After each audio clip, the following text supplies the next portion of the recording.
Shalom Elohim, haleluya, puji nama Tuhan. Semangat pagi Bapak Ibu Saudara yang dikasihi Tuhan kita Yesus Kristus. Jumpa lagi bersama saya Pendeta Samuel Mawuntu dalam Renungan Pagi ke 2244 hari. Renungan Pagi ini mengudara. Puji Tuhan. Bapak Ibu Saudara yang dikasihi Tuhan, sebelum kita membaca, mendengarkan dan merenungkan firman Tuhan hari ini, mari kita berdoa, minta pimpinan Roh Kudus. Kita berdoa. Bapa di surga, berbicaralah kepada kami semua. Pakai firman Tuhan ini untuk menegur kami, menasihati kami, meneguhkan iman percaya kami, dan memberkati kami semua. Di dalam nama Tuhan Yesus yang adalah firman Allah yang hidup, kami berdoa. Amin. Haleluya. Bapak Ibu Saudara yang dikasihi Tuhan, bersama dengan saya kita akan belajar Alkitab dari kitab Kejadian sampai kitab Wahyu. Mari buka Alkitab kita, Yeremia pasal 13 ayat 1 sampai ayat 11. Di bawah perikop, ikat pinggang yang menjadi lapuk. Demikian firman Tuhan. Beginilah firman Tuhan kepadaku. Pergilah membeli ikat pinggang lenan. Ikatkanlah itu pada pinggangmu, tetapi jangan kau celupkan ke dalam air.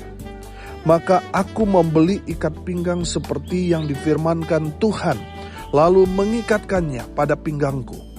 Sesudah itu, datanglah firman Tuhan kepadaku untuk kedua kalinya, bunyinya. Ambillah ikat pinggang yang telah kau beli dan yang sekarang pada pinggangmu itu. Pergilah segera ke sungai Efrat untuk menyembunyikannya di sana, di celah-celah bukit batu. Maka pergilah aku, lalu menyembunyikannya di pinggir sungai Efrat seperti yang diperintahkan Tuhan kepadaku. Sesudah beberapa waktu lamanya, berfirmanlah Tuhan kepadaku, pergilah segera ke sungai Efrat, mengambil dari sana ikat pinggang yang kuperintahkan, kau sembunyikan di sana. Maka pergilah aku ke sungai Efrat, lalu aku menggali dan mengambil ikat pinggang itu dari tempat aku menyembunyikannya. Tetapi ternyata ikat pinggang itu sudah lapuk, tidak berguna untuk apapun. Lalu datanglah firman Tuhan kepadaku. Beginilah firman Tuhan. Demikianlah aku akan menghapuskan kecongkak bongakan Yehuda dan Yerusalem. Bangsa yang jahat ini, yang enggan mendengarkan perkataanku, yang mengikuti kedegilan hatinya, dan mengikuti Allah lain untuk beribadah dan sujud menyembah kepada mereka, akan menjadi seperti ikat pinggang ini yang tidak berguna untuk apapun.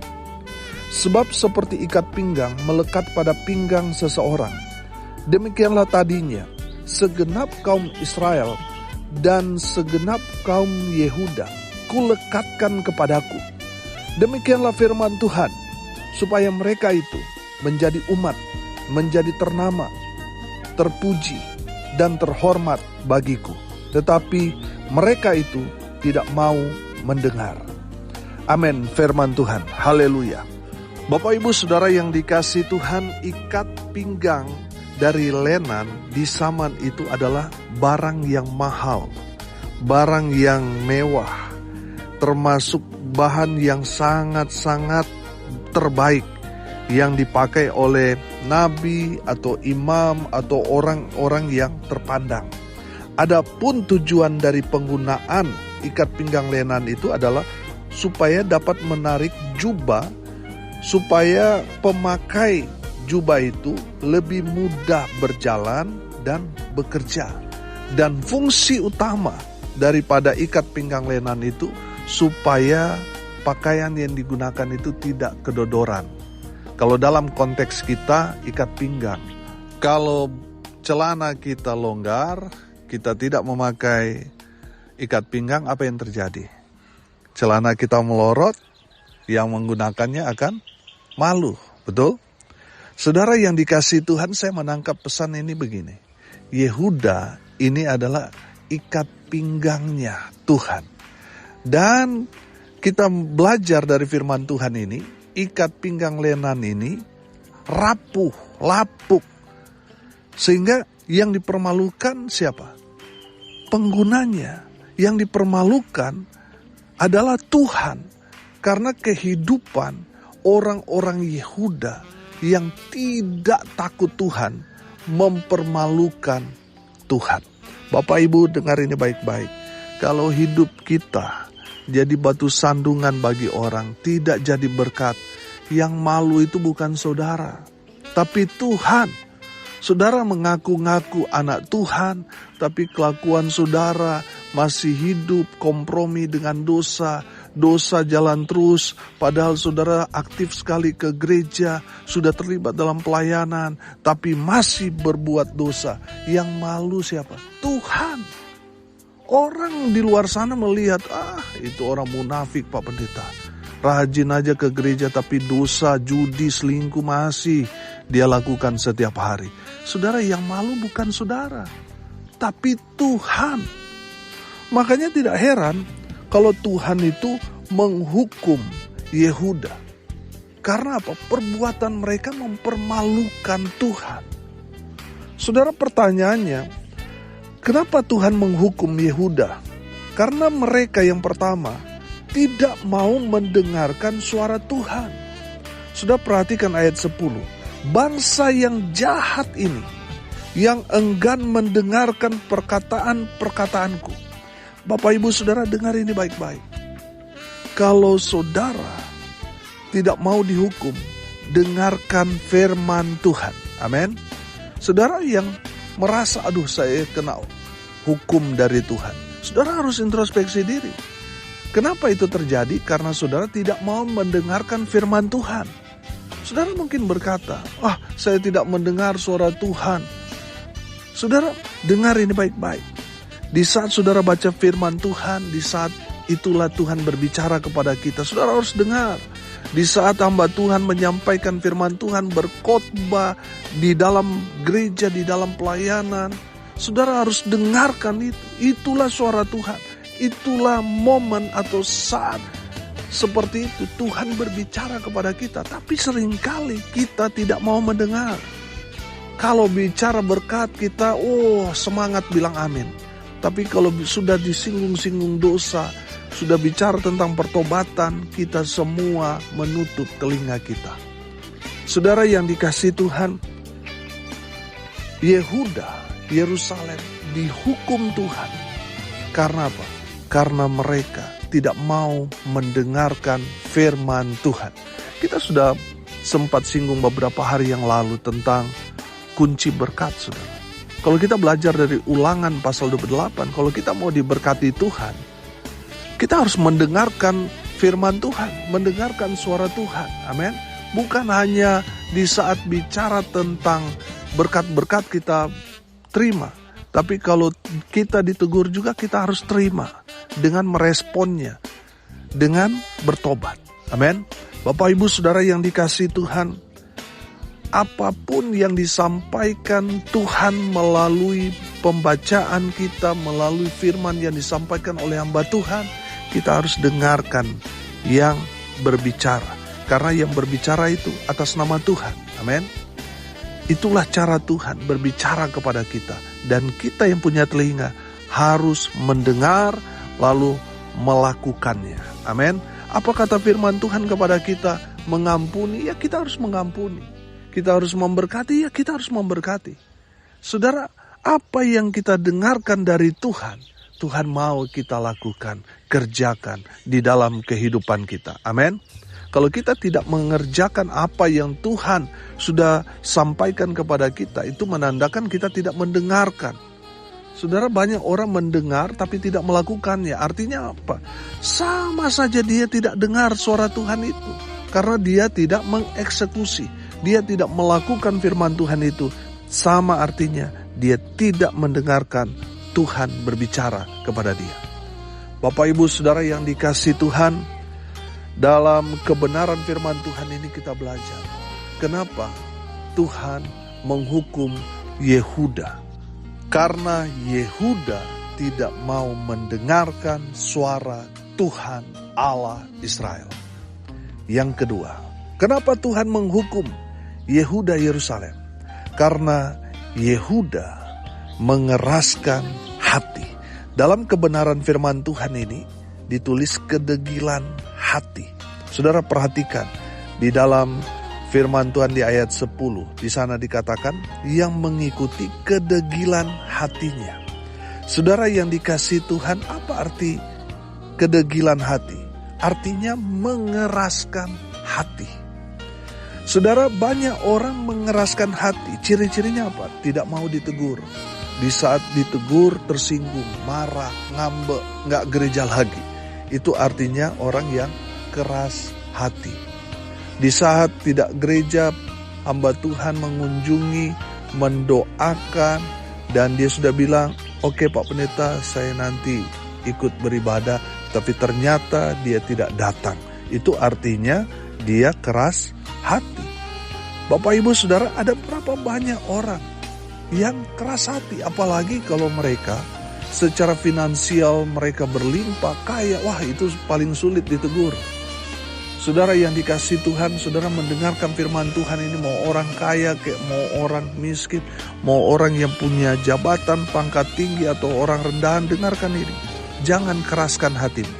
Di saat Tuhan berbicara kepada saudara, yang harus saudara lakukan, bertobat. Respon firman Tuhan, bertobat. Amin.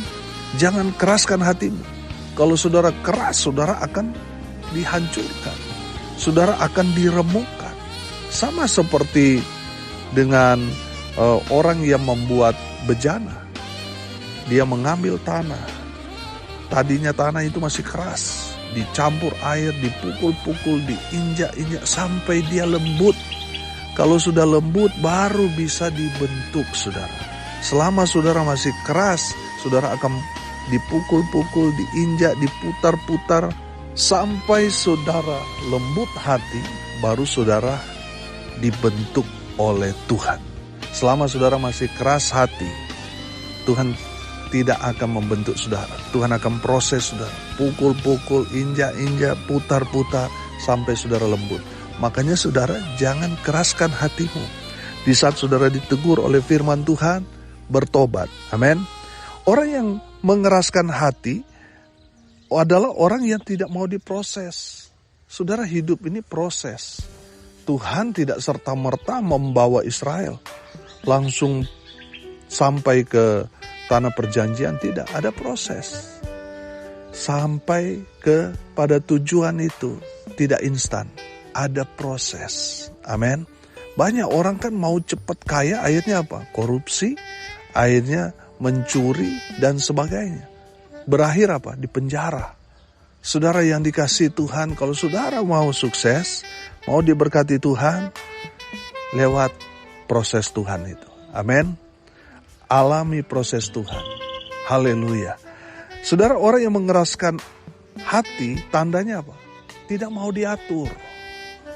Kalau diatur, aduh paling sulit. Saudara, saya masuk juga dalam kepengurusan, mengurus hamba-hamba Tuhan, saudara. Wah, itu paling sulit tuh.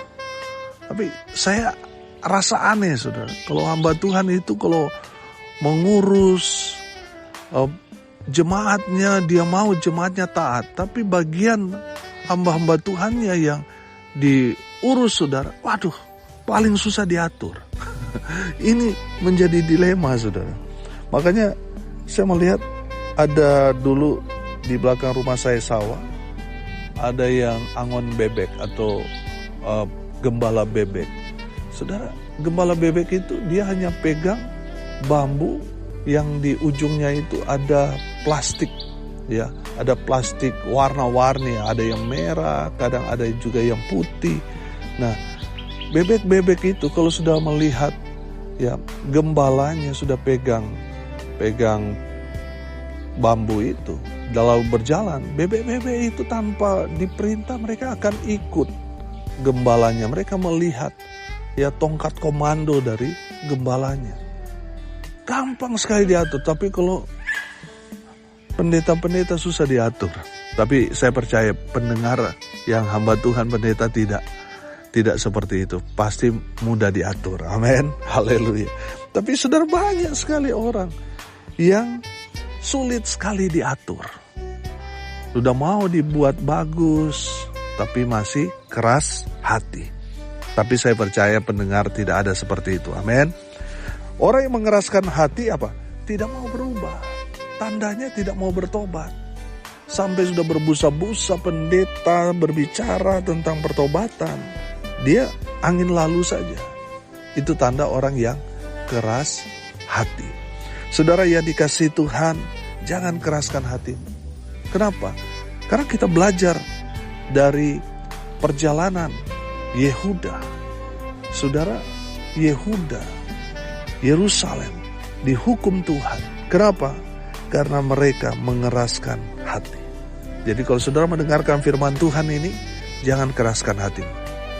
Di saat saudara mendengarkan firman Tuhan ini, terima teguran firman dan berubahlah, bertobat. Amin. Haleluya. Dan yang terakhir, yang ketiga saudara, kenapa Tuhan menghukum Yehuda, Yerusalem? Karena mereka di ayat 10 di situ dikatakan, dan mengikuti Allah lain untuk beribadah dan sujud menyembah kepada mereka. Saudara yang dikasihi Tuhan, rupanya Yehuda, Yerusalem ini mengikuti Allah lain. Artinya mereka sujud menyembah yang bukan Allah. Itu masalahnya. Saudara yang dikasihi Tuhan, kalau kita saat ini malas beribadah, hari Minggu tidak pergi ke gereja, saudara hati-hati.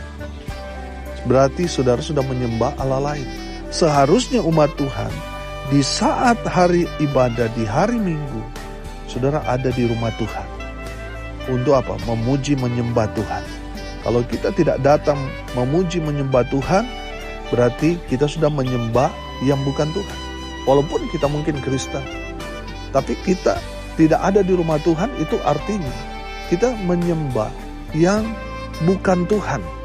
Dengar ini baik-baik. Kalau saudara tidak datang beribadah kepada Tuhan di hari-hari ibadah, harusnya kita ada di rumah Tuhan, tapi kita tidak ada di rumah Tuhan, itu berarti kita sudah memiliki berhala.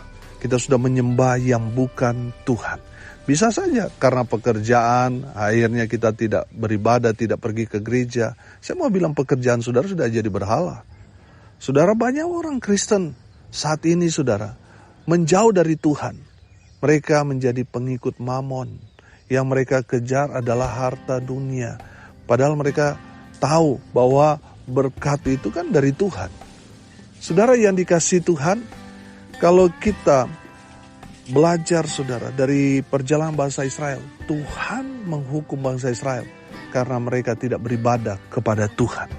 Jadi kalau saudara, ada pendeta saudara menegur saudara karena saudara nggak gereja, saudara, saya mau bilang, pendeta itu hamba Tuhan yang baik. Dia menegur saudara supaya saudara berjalan di jalan yang benar. Amin. Saudara, kalau pendeta saudara diam-diam aja, tidak menegur saudara, padahal saudara sudah ada di jalan yang nggak benar, saudara, pendeta saudara diam-diam saja. Saya mau bilang, ini pendeta saudara ini bukan pendeta yang baik. Dia masa bodoh dengan kehidupan saudara. Saudara mau masuk neraka, dia biarin saudara. Tapi kalau ada hamba Tuhan yang menegur saudara, di saat saudara tidak datang gereja, tidak beribadah kepada Tuhan, dia menegur saudara. Saya mau bilang, itu hamba Tuhan yang baik. Bapak ibu saudara yang dikasihi Tuhan, hamba Tuhan itu tidak mau saudara binasa, makanya dia tegur saudara. Tapi kenyataannya seringkali kita tidak mau ditegur. Di saat ditegur kita tersinggung, kita marah, kita berontak, kita tersinggung. Kita mau singkirkan pendeta itu karena kita tersinggung ditegur. Saudara, di saat kita ditegur, hamba Tuhan mengingatkan kita supaya beribadah kepada Tuhan, bersyukurlah saudara. Saudara yang dikasihi Tuhan, saudara orang paling beruntung kalau saudara punya hamba Tuhan yang menegur saudara. Saudara tidak beribadah, saudara tidak gereja, dia datang tegur saudara. Saudara yang dikasihi Tuhan, saudara orang yang paling beruntung.